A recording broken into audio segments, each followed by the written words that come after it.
옆 사람과 인사하시겠습니다. 잘 나오셨습니다. 오늘 굉장히 은혜로운 찬양이었어요. 오늘 갑자기 모여서 한 것 같지 않아요. 몇 번 연습을 거듭해서 나오신 것 같아요. 맞죠? 오늘 갑자기 한 거예요? 그러면 은사가 있으신 거죠. 저는 한 달 내내 연습한 줄 알았어요. 너무 은혜로워서 물어보지 말 걸 그랬어요.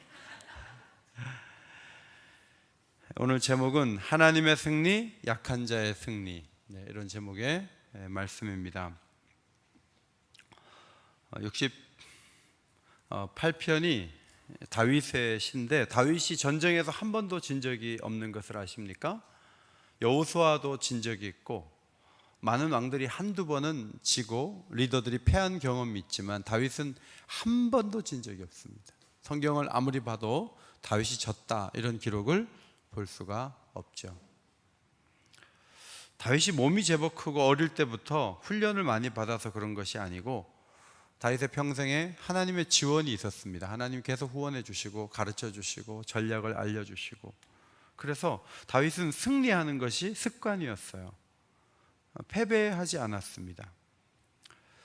그가 지은 시도 패배할 것 같지만 승리를 노래하는 그런 상황들이 많이 반영이 되어 있는데, 오늘 특별히 68편 11절 12절에 여자들이 등장하잖아요. 여자들이 전쟁에서 무슨 일을 하겠습니까? 여성들이 하는 일은 사실 제한적이었고, 이제 2차 대전 때 전쟁터에 너무 많이 나가서 여성들이 트럭 운전대를 붙잡으면서 집안에 있던 여성들이 밖으로 나오기 시작했다고 합니다.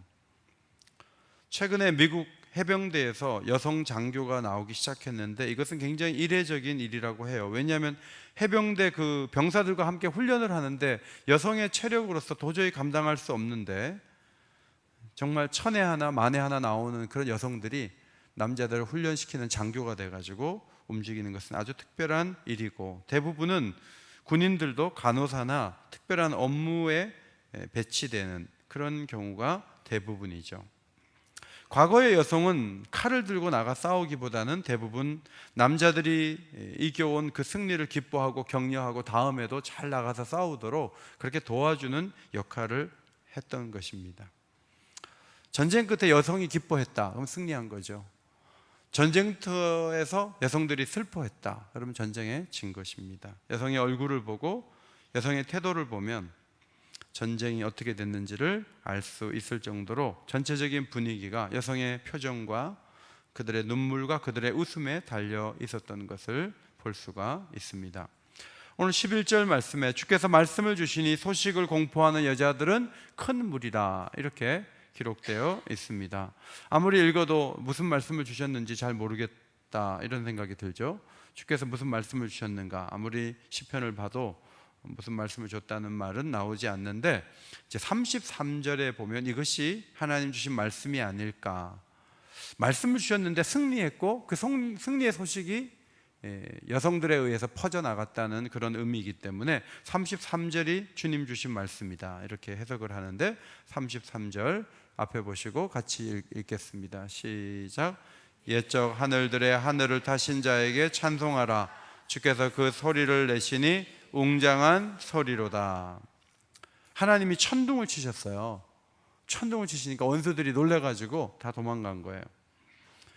그러니까 승리의 소식이 그래서 퍼졌고, 그 승리의 소식을 여성들이 퍼뜨려 나가면서 어떤 이는 노래하고 어떤 이는 춤을 추고 어떤 이는 얘기를 막 나누면서 이 승리가 쫙 퍼져나간 거예요. 여성의 노래가 처음 등장하는 말씀은 여러분이 아시는 것처럼 홍해 사건을 통해서죠. 출애굽기 15장 20절 21절. 아론의 누이 선지자 미리암이 손에 소고를 잡음에 모든 여인도 그를 따라 나오며 소고를 잡고 춤추니 미리암이 그들에게 화답하여 이르되 너희는 여호와를 찬송하라. 그는 높고 영화로우시며 말과 그 탄 자를 바다에 던지셨음이로다 하였더라. 12절에 여러 군데의 왕들이 나오는데 사사기 5장을 배경으로 합니다. 드보라 여장군이 있죠. 드보라 여장군과 바락 장군이 가나안의 여러 왕들 야빈의 군대를 진멸하고 노래하는 가사가 사사기 5장에 있는데 이런 말씀이 있어요.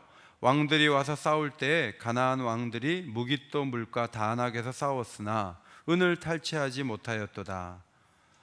겐 사람 헤벨의 아내 야엘은 다른 여인들보다 복을 받을 것이니, 가나안의 그 장군 시스라가 물을 구했어요. 우유를 주고 따뜻하게 해가지고 우유를 먹고 자고 있는데 이불 위에 말뚝을 갖다 이렇게 놓고요, 방망이로 꽉 찍었어요. 그래가지고 이 장군이 자다가 관자놀이 쪽에 그냥 말뚝이 들어가서 죽어버렸어요.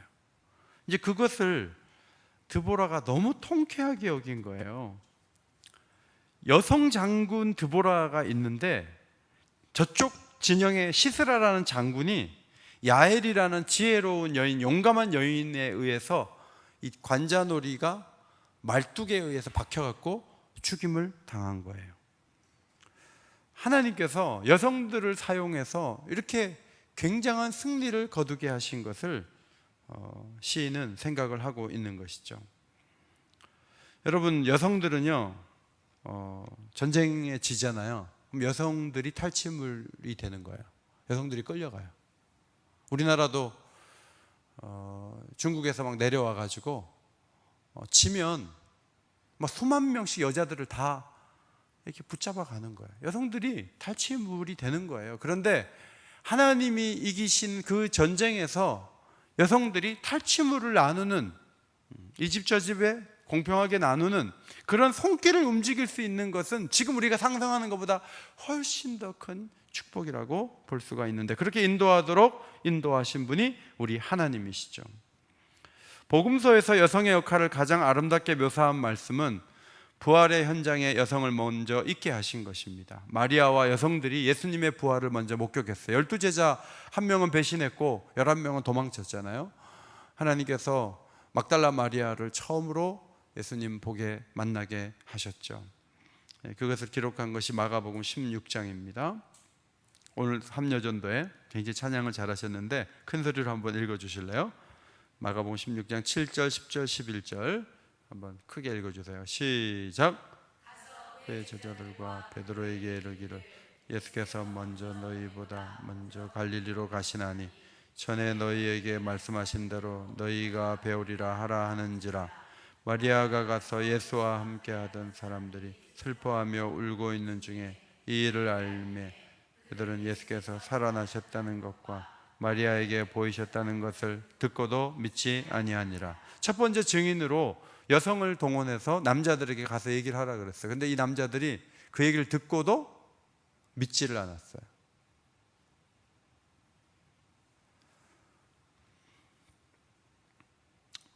여러분, 그래서 그 안 믿었던 남자들이 꾸중을 들었거든요.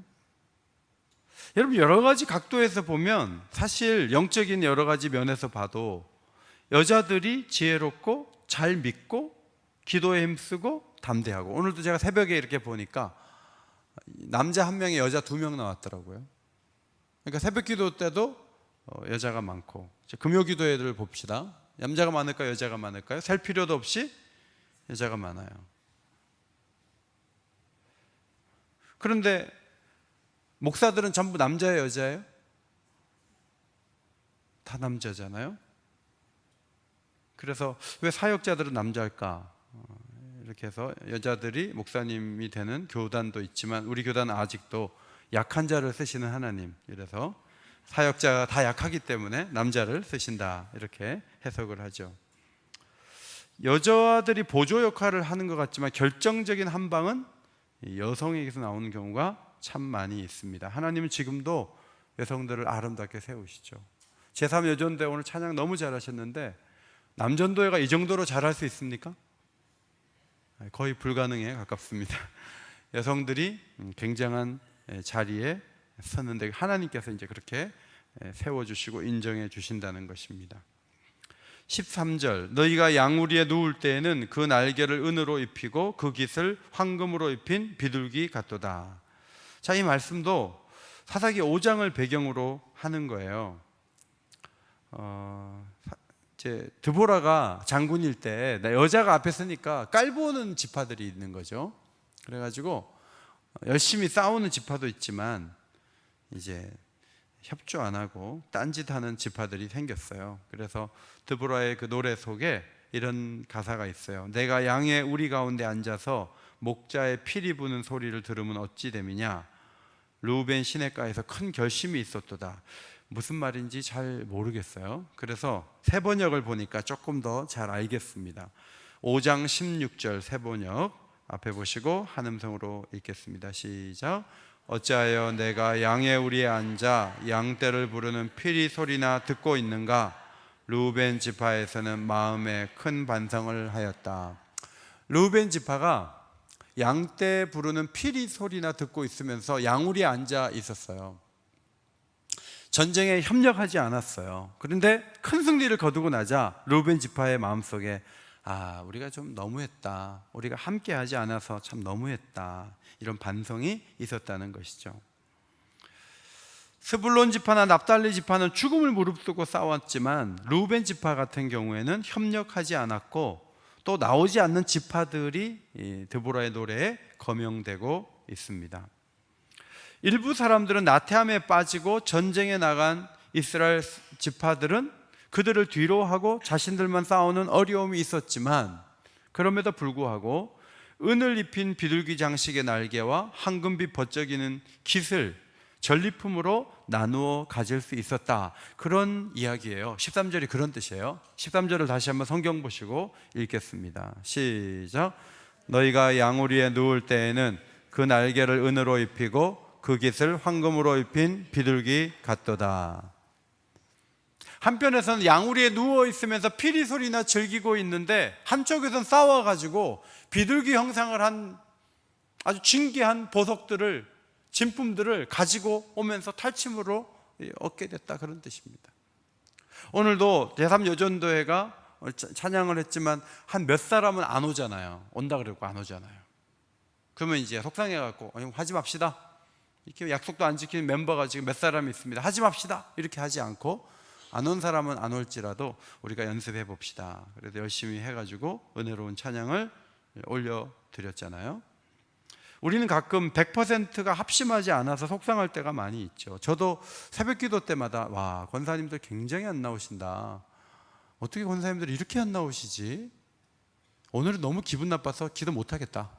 그래갖고 권사님을 핑계로 대고서 내가 기도하지 않는 이유를 삼기가 쉬운 거예요. 근데 그렇지 않은 거예요. 전쟁을 할 때 하나님께서 한편에서는 목숨 걸고 싸우는 사람들이 분명히 있도록 도와주세요. 그들을 통해서 큰 승리를 가져오시는 거예요.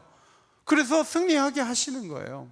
하나님의 승리라는 게 우리가 전부 통일됐을 때만 오는 건 아니에요. 아이성을 공략할 때 그럴 때는 아간 같은 인물이 있어가지고 패배를 맛보게도 하시지만 많은 승리에 있어서 사실 일치가 필요하지만 등 돌리고 피리 부는 사람들이 분명히 있어요. 그럼에도 불구하고 하나님이 그 사람들 때문에 맨날 치게 하느냐? 그렇지 않습니다. 담대하게 믿음으로 나가면 이기게 하실 줄 믿습니다. 그것이 하나님의 승리의 특징이에요. 장애인 봉사하는 분들의 가장 큰 장애물이 뭐죠? 장애인들을 위해 봉사하는 분들의 가장 큰 장애물은 장애인 봉사를 안 하는 사람들이에요. 우리는 지금 3년째 이렇게 하는데, 우리는 5년째 하는데 한 번을 장애인 버스를 안 타냐? 진짜 한 번을 그릇 한 번 나르지 않냐? 장애인들 위해서 하는 게 뭐냐? 이런 사람들이 너무 많은 교회 난 나갈 수가 없다. 이래갖고 장애인 봉사하다 갑자기 교회를 옮기는 경우도 있어요. 기도하는 분들이 기도하지 않게 되는 이유가 뭐죠? 기도하지 않는 사람들이 잘 되는 거, 기도하지 않는 사람들이 평안한 것. 전쟁을 할 때 가장 큰 아픔이 뭐죠? 함께 싸우지 않는 사람들이 유흥을 즐기는 것입니다. 방관하는 것입니다. 여러분, 그렇다 할지라도 하나님은 승리하게 하신다는 거예요. 여러분이 하고 있는 일을 누군가 방관하고 안 한다, 안 하는 사람은 안 해요. 하는 사람은 하시기 바랍니다. 이것이 하나님이 우리에게 승리를 주시는 은혜 속에 포함된 진리예요. 하나님은 자신의 계획하신 일을 다 이루시는 분이시죠. 저는 요한계시록을 보면서 마음 졸인 그런 문장을 본 적이 있어요. 이거 안 되는데 이렇게 되면 되나? 이렇게 걱정된 문장이 계시록 13장 8절이에요. 이 땅에 사는 자들은 다 짐승에게 경배하리라. 그러면 여기 산 사람들이 모두 다 짐승에게 경배하는 거야? 그러면 아무도 하나님을 경배하지 않고 살아있는 사람은 전부 짐승에게 경배하면 이게 뭐지? 이게 어떻게 된 거지? 하고 제가 눈을 비비면서 다시 읽었어요. 처음부터 13장 8절 다시 읽었어요. 자, 그러나 이 말씀 앞에 죽임을 당한 어린 양의 생명책에 창세 이후로 이름이 기록되지 못하고 이 땅에 사는 자들, 이 땅에 사는 자들이 조건이 있어요. 생명책에 이름이 없는 사람들 다 경배해요. 그런데 너무 강력한 권세를 가지고 짐승이 나 안 믿으면, 나를 경배하지 않으면 죽여버릴 거야 이렇게 하니까 사람들이 다 고개를 숙이는데, 성도들도 있잖아요. 생명책에 이름이 기록된 사람들은 버티는 거예요. 그 버티는 사람들을 위해서 하나님께서 주시는 사도 요한을 통해서 주신 말씀이 이거죠. 사로잡힐 자는 사로잡혀 갈 것이요 칼에 죽을 자는 마땅히 죽을 것이니 성도들의 인내와 믿음이 여기 있느니라. 모두가 막 끌려가고 막 그렇게 죽인다 하더라도, 사로잡혀 갈 땐 사로잡혀가고 죽을 때는 죽더라도 성도들은 인내와 믿음으로 그 시대를 버텨야 된다. 이제 그런 말씀을 주셨는데, 드보라 시대에도 아까 루벤 지파는 놀고 먹었단 말이죠. 그런데 모두가 그랬느냐? 그렇지 않아요. 사사기 5장 18절 스불론은 죽음을 무릅쓰고 목숨을 아끼지 아니한 백성이요 납달리도 들의 높은 곳에서 그러하도다. 저쪽 갈릴리 지역에 있는 그 지파들은요 목숨을 걸고 싸우는 거예요. 그래서 드보라가 여성 장군으로 바락과 함께 앞에 섰지만 결국은 가나안에 그 철병거 있는 사람들을 이길 수 있도록 그렇게 전세를 완전히 바꾸어 놓았다, 그런 말씀이에요. 그래서 승리를 낙관할 정도로 늘 모든 모습이 좋아야지 뭔가 될 것 같은 느낌을 우리가 갖지만 사실은 그렇지 않아요. 방관자도 있고요, 자기 세계에 빠진 이들이 항상 있어요. 그러나 그런 사람이 있음에도 불구하고 승리할 수 있다고 믿어야 돼요. 왜냐하면 이 전쟁은 사람의 전쟁이 아니고 하나님의 전쟁이기 때문에 그래요. 하나님이 도우시면 이길 수 있습니다. 다윗이 물맷돌 가지고 나가서 이기는 거예요. 그 다윗에게 많은 것들을 막 칼과 창과 갑옷을 입혀갖고 이기는 게 아니에요. 하나님의 승리는 독특하고 놀랍기 때문에 그렇습니다. 하나님은 상황과 관계없이 승리하도록 이끄십니다. 드보라의 노래를 보면 이런 말씀이 있어요. 별들이 하늘에서부터 싸우되 그들이 다니는 길에서 시스라와 싸웠도다. 드보라는 이기고 나서 그 생각을 한 거예요. 야, 내가 이 가나안의 이 강력한 군대를 우리가 이기다니, 여성 장군인 나를 중심으로 이기다니, 야엘이 관자놀이에 말뚝을 박아갖고 적장을 죽이다니, 이게 땅에서 일어난 놀라운 일이지만 내가 해석해 보니까 별들이 하늘에서 싸웠다는 거예요. 이거는 영적인 전쟁이고 하늘에서 지원해 준 전쟁이기 때문에 하늘에서의 승리가 땅으로 연결됐다고 해석할 수밖에 없다. 이것이 드보라의 해석이었던 거죠. 제자들이 훈련도 얼마 안 받고 전도 나갔잖아요. 전도 나갔는데 귀신이 막 항복하는 거예요. 너무 좋아갖고 돌아와서 예수님, 귀신이 우리가 막 예수 이름으로 나가면 막 항복하고 그래요. 그랬더니 예수님이 이런 말씀하셨어요. 사탄이 하늘로부터 번개같이 떨어지는 것을 내가 보았노라. 땅에서 전도하고 있는데 예수님 보니까 하늘에서 귀신들이 뚝뚝 떨어진단 말이죠. 땅에서의 승리가 그냥 승리가 아니에요. 하늘에서의 전쟁에서의 승리가 땅으로 연결된다는 것을 믿으시기 바랍니다. 그래서 기도가 중요한 거예요. 기도는 하늘의 전쟁을 위한 거니까. 땅의 승리를 그냥 가지고 오려고 하지 마세요. 하늘과 땅이 완전히 단절되어 있다고 보지 마세요. 공중의 권세 잡은 자를 기도로 제압하고 그 다음에 이 땅에서의 승리가 오는 거예요. 예수님을 생각해 보면, 저는 가룟 유다 같은 사람이 한 명 있었으면요, 나는 막 11명도 다 도망갔고, 한 사람 아주 심하고 11명도 덜 심하고 뭐 그 정도니까 이제 뭐 저는 일을 못할 것 같아요. 막 너무 마음이 아파서 힘들어서. 예수님이 참 낙심할 상황 아닙니까?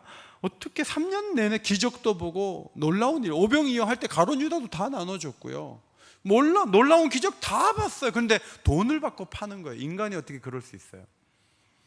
십자가고 뭐고, 가룟 유다 손보기 전에는 나는 딴 일 못하겠습니다 하나님, 뭐 이렇게 나올 수도 있지만, 예수님은요 낙심하지 않고 십자가 앞으로 나아갔죠. 그렇게 해서 부활의 영광을 보셨는데, 히브리서 기자가 이런 말을 했어요. 믿음의 주여 또 온전하게 하신 예수를 바라보자. 그는 그 앞에 있는 기쁨을 위하여 십자가를 참으사 무엇을 개의치 하지 아니했다고요? 부끄러움을 개의치 아니했다. 십자가가 부끄럽거든요.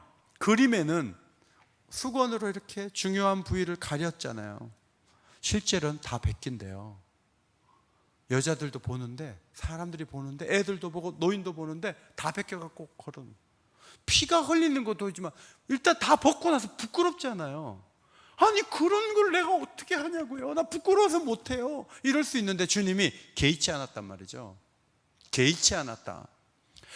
부끄러움밖에 없었습니까? 이 배신감이 너무 강하게 밀려오면요, 그러면 이제 배신감에 딱 걸려가지고 앞으로 못 나가는 거죠. 외로움이 너무 크면요 앞으로 못 나가는 거예요. 낙심할 만한 아픔이 너무 크면 힘든 거예요. 그러나 개의치 하지 않는 거예요. 하나님의 승리는 한 지파가 안 나오고 다른 지파가 자기 자리에 있다 할지라도 몇 지파가 힘을 모아서 앞으로 나가면 같이 나가서 승리하는 게 하나님의 전쟁의 승리예요. 안 될 만한 이유는 늘 있고, 비협력자는 어디에나 있고, 앞이 보이지 않는 상황은 늘 길게 이어져 내려왔습니다. 그러나 우리가 앞으로 나가서 싸워야 되고 이겨야 되는 이유는 예수님 때문에 그래요. 예수님이요 개의치 않는 분이시거든요. 눈도 깜짝하지 않으세요. 여러분이 약하십니까? 약하다 할지라도 강함을 이기시기 바랍니다. 우리 수가 적습니까? 적은 수로 많은 수를 이길 수 있다는 믿음을 갖게 되기를 소원합니다. 상황이 불가능합니까? 상황을 가능하게 만드시는 하나님의 손에 붙들림 받으면 승리할 수 있다고 믿고 앞으로 나아가면 하나님이 일하실 줄 믿습니다. 그것이 하나님의 승리의 특징이에요. 그래서 늘 믿음이 강조되고 인내가 강조되는 거예요. 믿고 인내하면 결국은 승리하죠. 하나님이 그 믿음을 보고 도와주시기 때문에 그래요. 그 다음 14절부터 산이 계속 나오는데, 14절에 살몬산, 세겜 근처에 숲이 우거진 산이라고 합니다. 이 산에 눈이 흩날렸다 그랬어요. 이 눈이 흩날렸다, 이것을 또 사사기 5장과 연결해서 드보라가 승리하는 현장에 대해서 이렇게 노래했는데, 하늘이 물을 내리고 구름도 물을 내렸다. 그런데 살몬산에는 눈이 흩날렸어요. 한쪽에서는 폭우가 쏟아졌고 한쪽에서는 눈이 내렸단 말이죠. 하나님의 지원 사격이에요. 이기게 해주시는 거예요. 상황을 그렇게 이끌어 가시는 거예요. 그래서 대항하는 왕들을 흩으시는 거예요. 그래서 살몬산에 대한 얘기를 하는 거예요. 그 다음에 15절에 바산의 산이 있습니다. 따라합시다. 바산의 산. 여러분 구약 성경 읽다가 바산왕 옥 이런 얘기 많이 듣죠.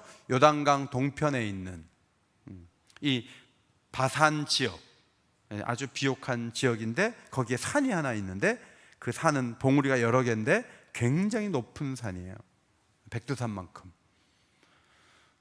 우리나라로 말하면 백두산, 설악산 같은 아주 대표적인 산이에요. 이 산에 살찌남소와 강한 스소들이 자라고 사자들도 있었는데, 이런 산을 가진 바산 땅이 가나안 정복 초기에 이스라엘에게로 넘어왔어요. 그 왕이 무릎을 꿇게 되면서 이 지역이 하나님이 통치하는 땅이 된 거예요. 그래서 우상 숭배하던 그 곳이 하나님을 노래할 수 있는 공간으로 바뀌었기 때문에 바산의 산도 하나님의 산이 된 것입니다. 이 산이 워낙 높고 봉우리가 많은데 비슷한 산이 요단을 딱 건너면은 헐몬산이 있는 거예요. 그래서 어떤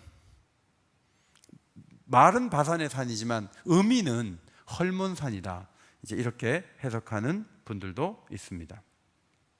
그런데 16절에 가면 높지도 않고 역사적인 어떤 큰 의미도 그렇게 많이 없는 것 같은, 흔적도 약한 것 같은 그냥 언덕 같은 산이 하나 나오는데 이름이 안 나오죠.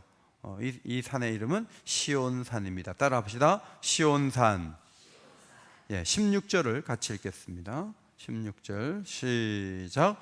너희 높은 산들아, 어찌하여 하나님이 계시려 하는 산을 시기하여 보느냐. 진실로 여호와께서 이 산에 영원히 계시리로다. 살몬산은 어떤 승리의 역사적인 그 스토리가 있고, 바산에 사는 위험에 차 있고, 헐몬산도 굉장히 상징적인 의미가 있어요. 하나님의 산이라 하기에 좋습니다. 그런데 시온산은요, 인왕산보다 작아요. 어느 정도 되냐면 부암동 언덕고개 정도 돼. 넘어가는 청운중학교 올라가는 그 정도밖에 안 돼요. 그러니까 시온산은 엄밀히 말하면 산이 아니고 언덕이에요. 그런데 높은 산들이 보니까 열받는 거예요. 아니, 저렇게 초라하고 작은 산에 하나님이 계시다는 거예요. 거기에 성전을 세우시는 거예요. 그리고 하나님 거기에 영원히 계시는 거예요. 높은 산들이 볼 땐 기가 막힌 거예요. 어떻게 하나님 거기 저런 산에 계시냐? 우리가처럼 이렇게 역사도 있고 또 위험차고 높고 이런 산에 하나님이 계셔야지, 시온산에 그 산을 자신의 거처로 삼으시다니. 그러나 이 초라한 시온산이지만 하나님이 그곳에 강력한 군대를 모으시고 성소로 정하셨다는 것을 17절에 기록하고 있습니다. 앞에 보시고 17절을 한 번 더 읽겠습니다. 시작. 하나님의 병거는 천천히요 만만이라 주께서 그 중에 계심이 시온산 성소에 계심 같도다. 하나님이 천천만만 병거와 함께 개선 장군이 되셔서 시온산으로 들어오셨다는 거죠. 큰 승리를 거두시고 수많은 병거와 용사를 거느리시고 시온산으로 올라가시는 거예요. 원문에는 주께서 시내산 성소로 오셨다, 그렇게 되어 있어요. 시내산은 하나님과 언약을 맺은, 모세를 통해 첫 번째로 언약을 맺은 첫 산이죠. 그 산에서 하나님이 막 불과 구름과 연기 가운데 나타나시면서 자신의 위엄과 영광을 나타나셨는데, 그런데 지금은 시온산에 계시다는 거예요. 시내산은 일시적으로 임재했던 공간인 반면 시온산은 하나님의 영원한 초소로 선택이 되었고 하나님이 그곳에 영원히 거하신다는 것입니다. 여러분, 다윗이 굉장히 중요한 것을 지금 노래하고 있습니다. 이 시를 쓰는 다윗이 누굽니까? 고향이 베들레헴이에요. 아버지가 이새입니다. 8번째 아들입니다. 목동으로 살다가 왕이 됐어요. 아버지도 고려 대상은 아니었어요. 그래서 너나 양 보고 나머지 형들, 사무엘 선지자가 오면 기름 부어야 되니까 너는 양 보고 있어, 이렇게 완전히 제외했던. 사울도 얼마나 다윗을 무시했는지, 미가를 줬다가 딸을 뺏어버리죠. 그래서 가정을 깨버리죠. 그러니까 이 무시당하는 사람이었어요. 근데 하나님이 그를 쓰신 거예요. 무시를 당했는데 하나님이 자신을 쓰시는 걸 보니까 시온산이 보이는 거예요. 대단해가지고 쓰임받은 사람이 시온산이 보이겠냐고요? 그 가치가 보이겠냐고요? 내가 너무 무시당하고 내가 너무 업신여김을 당했는데 나 같은 사람을 왕으로 쓰시는 하나님이 어디에 거하시는가 봤더니 시온산에 거하시는 거예요. 그 시온산에 거하시는 그 하나님을 바라보면서, 그 산을 바라보면서 높은 산들이 얼마나 시기 질투 많이 할까, 그런 거죠. 다윗이 노년에 자신이 어떤 자리에서 부름받았는지 이스라엘 지도자를 모아놓고 이런 말을 했어요. 그러나 이스라엘 하나님 여호와께서 전에 나를 내 부친의 온 집에서 택하여 영원히 이스라엘 왕이 되게 하셨나니 곧 하나님이 유다 지파를 택하사 머리를 삼으시고 유다의 가문에서 내 부친의 집을 택하시고 내 부친의 아들들 중에서 나를 기뻐하사 온 이스라엘의 왕을 삼으셨느니라. 여러분, 유다가 4번째 아들이고요, 며느리 다말을 통해서 베레스를 낳았던 정말 숨기고 싶은 역사를 가진 사람이에요. 그런데 거기에서 왕들이 나오게 하셨잖아요. 유다 지파에 훌륭한 사람들이 굉장히 많아요. 주로 왕이 사는 그 근처에 사는 사람들이에요. 그런데 베들레헴의 시골에 이새의 집에서 8번째 아들인 자기를 택했다는 것에 대해서 너무너무 감사한 거예요. 하나님의 부르심은 그런 거라는 거죠. 여러분, 이것이 성경에 흐르는 굉장히 깊은 사상이고요, 신구약을 관통하고 있는 굉장히 중요한 진리예요. 우리가 어떻게 예수를 믿게 됐는가? 우리가 어떻게 오늘 예배를 드리고 만군의 하나님 앞에 기도할 수 있게 됐는가? 우리가 잘하고 우리의 지혜가 있고 우리의 깨달음이 깊어서 주님을 만나고 주님께 기도할 수 있게 됐는가, 하나님을 아버지라고 부를 수 있게 됐는가? 전혀 그게 아닌 거죠. 사도 바울은 빌립보 3장 3절에서 하나님의 성령으로 봉사하며 그리스도 예수로 자랑하고 육체를 신뢰하지 아니하는 우리가 곧 할례파라. 오늘 제3여전도에 너무 찬양을 잘했어요. 한 달 전부터 연습했어요? 아니요, 오늘 처음 했어요. 그런데 어떻게 그렇게 잘하셨어요? 우리는 실력이 좋아요. 그렇지 않고 뭐라 그래요? 우리가 오늘 연습했지만 우리가 찬양할 때 성령으로 함께 해주셨어요. 그렇게 영광을 돌리시기 바랍니다. 네. 성령으로 봉사하며. 목사님, 오늘 말씀이 제게 참 은혜가 됐습니다. 네, 제가 원래 설교 잘합니다. 얼마나 보기 싫어요, 그렇게 얘기하면. 성령께서 깨달음을 주시고 은혜 주신 거죠. 하나님의 성령으로 봉사하며 자랑을 하는데 딱 하나, 예수를 자랑하는 거예요. 예수를 자랑하는 거예요. 유대인들은 난지 8일 만에 할례 받았다는 걸 가지고 얼마나 이방인들을 짐승 취급하고 얼마나 멀리하고 깔보고 그랬는지 몰라요. 그런데 육체를 신뢰하지 않고 육체에 뭐 잘난 것들 얘기하지 않고 그저 얘기 나오고 자랑 나오면 예수님밖에 없는 사람, 그들이 곧 할례파다, 이렇게 바울은 고백하였습니다. 우리가 무엇을 붙잡을 것입니까? 히브리서 3장 6절에 그리스도는 하나님의 집을 맡은 아들로서 그와 같이 하셨으니 우리가 소망의 확신과 자랑을 끝까지 굳게 잡고 있으면 우리는 그의 집이라. 여러분, 우리가 끝까지 붙잡고 있을 분, 끝까지 붙잡고 있을 자랑은 예수님 한 분이신 줄 믿습니다. 소망을 굳게 잡고 예수님을 끝까지 붙잡고 예수님을 자랑하고, 이것이 복음이죠. 18절 말씀입니다. 주께서 높은 곳으로 오르시며 사로잡은 자들을 취하시고 선물들을 사람들에게서 받으시며 반역자들로부터도 받으시니 여호와 하나님이 그들과 함께 계시기 때문이로다. 이게 이제 어려워요. 어려운데 이제 설명을 해드릴게요. 이제 하나님이 이제 승리하신 다음에 보좌에, 왕의 자리에 이렇게 올라가시는 거죠. 그리고 이제 패배한 왕들을 막 꽁꽁 묶어갖고 사로잡아서 끌고 다니시는 거예요. 그리고 사람들이 막 선물을 주는데 막 이 반역한 사람들이 목숨만 붙여달라 그러면서 막 엄청난 선물을 가지고 와서 제발 우리가 반역하고 함부로 한 거 용서해 주세요 하고 엄청나게 막 예물을 가지고 와요. 하나님이 그걸 다 받으시는 그런 이제 모습을 이제 다윗이 이렇게 설명을 했는데 이 말씀이 신약에 에베소서 4장 8절에 나옵니다. 에베소서 4장 8절 앞에 보시고 한번 읽겠습니다. 시작. 그러므로 이르기를 그가 위로 올라가실 때 사로잡혔던 자들을 사로잡으시고 사람들에게 선물을 주셨다 하였도다. 인용은 했는데 성령 안에서 새롭게 인용을 한 거예요. 아까 하나님이 다 전쟁을 그치시고 왕의 자리에 올라가신 그것을 어떻게 해석을 했냐면 예수님께서 부활하신 다음에 승천하신 걸로 해석을 했어요. 예수님이 승천하셨어요. 그리고 말씀 다시 에베소서 4장 8절 다시 보여주세요.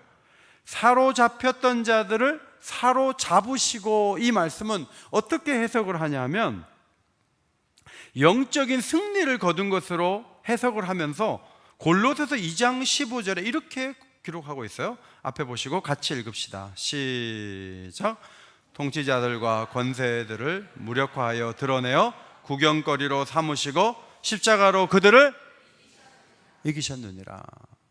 사로잡아서 이미 게임 끝났어요. 이미 끝났다고요.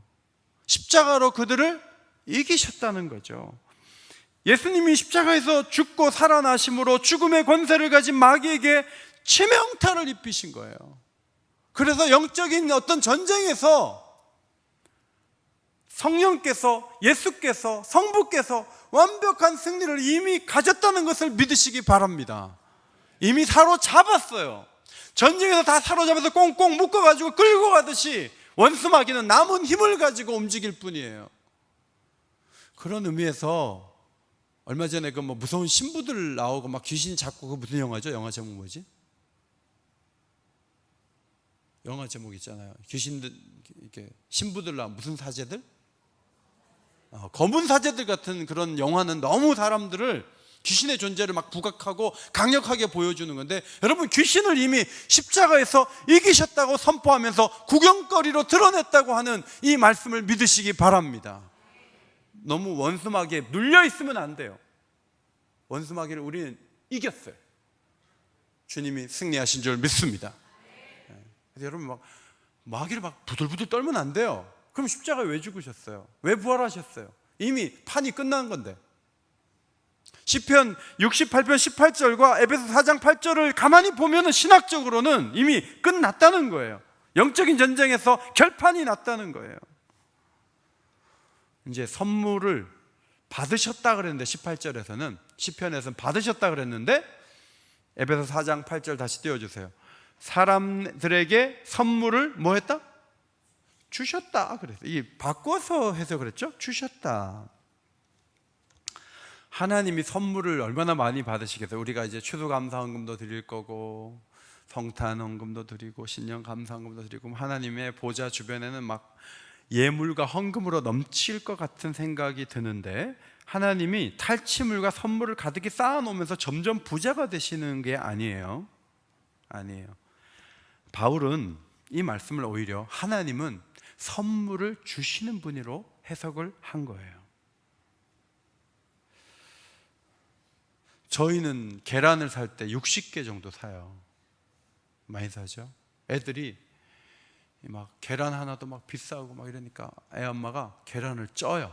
쪄가지고 이렇게 갖고 가라고 이렇게 막 30개씩 막 줘버려요. 그래서 어제 60개 샀는데 애들 가지고 가고 나면 10개 뭐 20개 뭐 이게 뭐 별로 없어요. 다 이렇게 나가요. 뭐 어제 바나나 사지 않았어요? 애들 보냈어요. 뭐 사지 않았어요? 애들 보냈어요. 그래가지고 애들이 뭐 차에 싣고 가버려요. 그래갖고 막 가져가요. 근데 제가 마음속에 기쁨이 있는 거예요. 야, 이거 내가 다 먹고 막 배가 이만해가지고 막 씩씩거리면서 사는 것보다 애들이 막 가져가서 막 소비를 하고 국가 경제를 이렇게 돌리고 이렇게 하니까 너무 좋다, 이제 그런 생각을 하는 거거든요. 하나님이요, 자기 배 불리려고 막 탈취물 가지고 오고 예물 가지고 오라 그래갖고 보좌 주변에 막 썩어가지고 막 버리는 것들이 많고, 하나님이 그런 분이 아니라는 거죠. 사도 바울은, 하나님은요 별명이 사랑이에요. 하나님 좋아하시는 건 주는 거예요. 하나님은 우리에게 좋은 것을 기꺼이 주실 줄 믿습니다. 에베소서 4장 7절, 아까 4장 8절의 말씀, 바로 앞에 말씀, 이런 말씀이 있는 다음에 시편을 인용했는데, 그 바로 앞에 말씀, 이런 말씀이에요.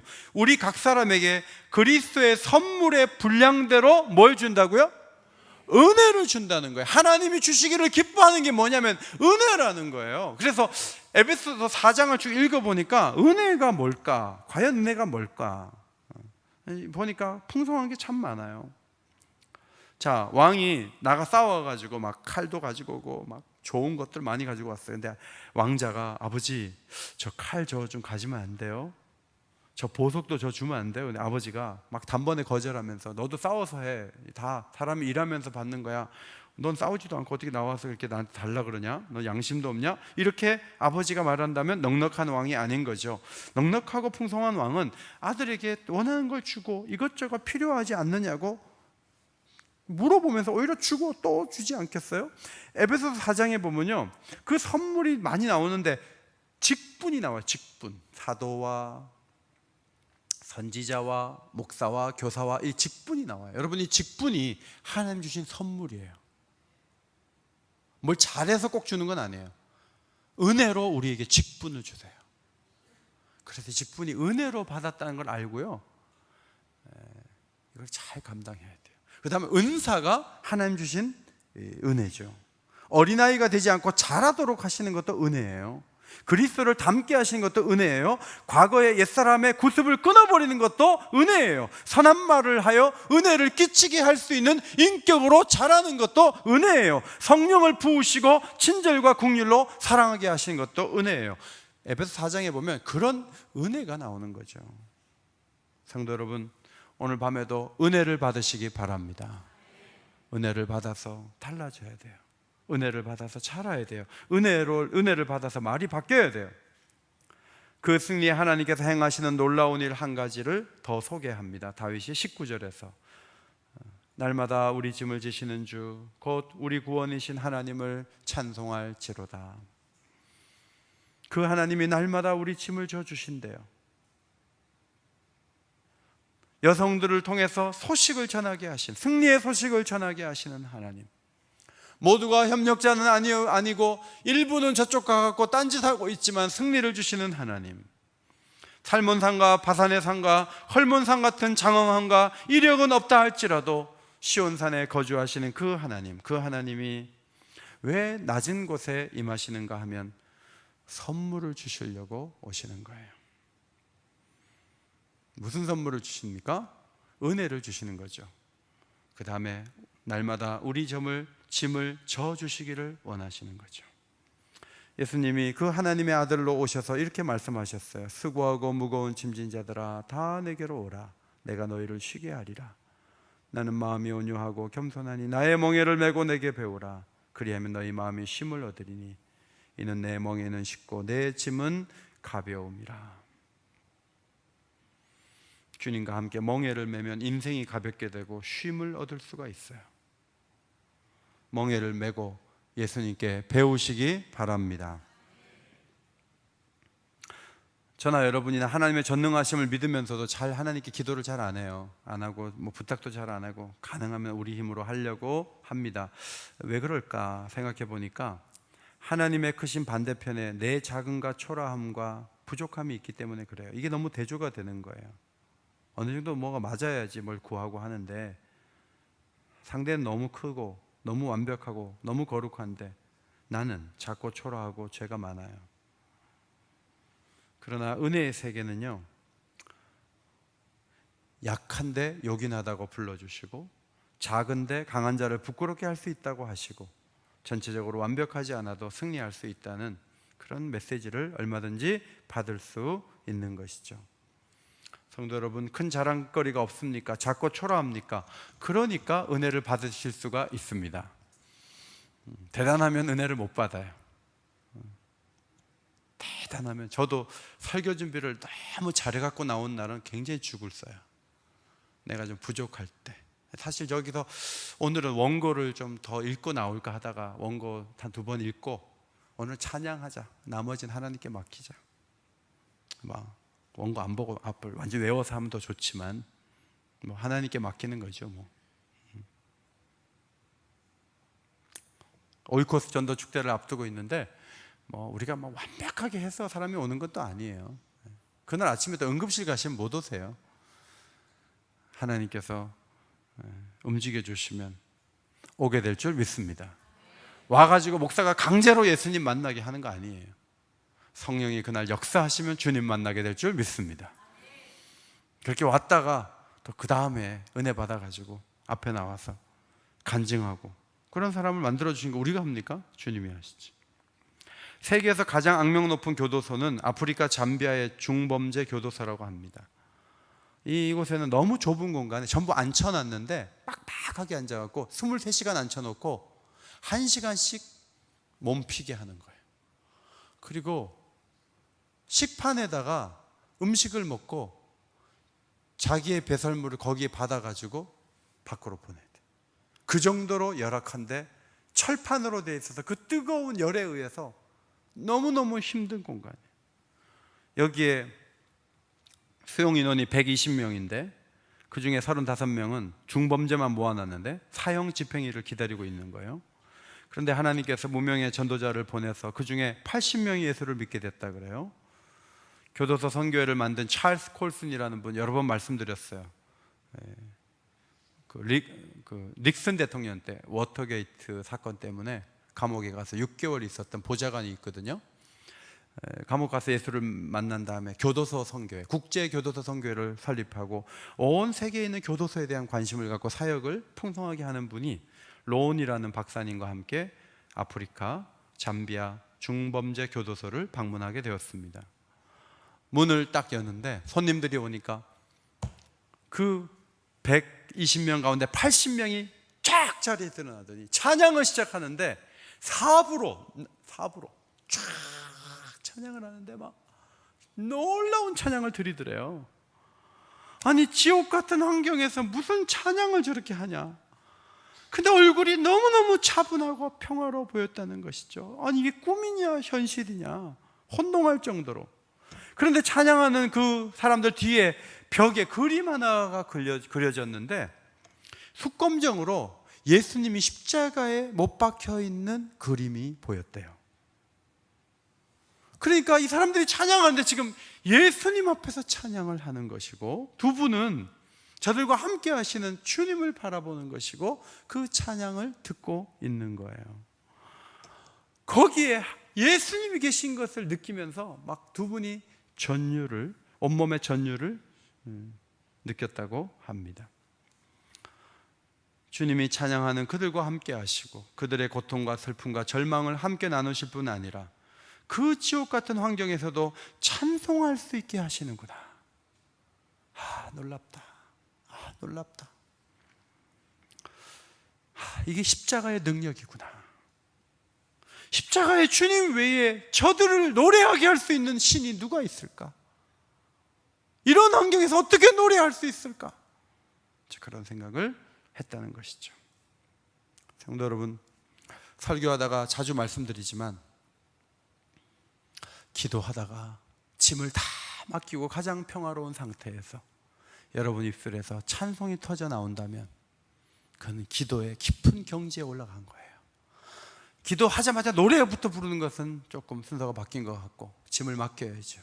그리고 내게 복음을 주시고 내게 은혜를 주시고 자녀된 권세를 주신 그 하나님 앞에 짐을 다 맡긴 다음에 내 안에서 그분을 노래해야 되겠다는 강력한 영적인 소원을 가지고 일어서게 되면 그것은 기도에 성공한 거죠. 오늘 밤도 그렇게 기도할 수 있는 아름다운 성도들이 되시기를 예수의 이름으로 축원합니다. 축원합니다.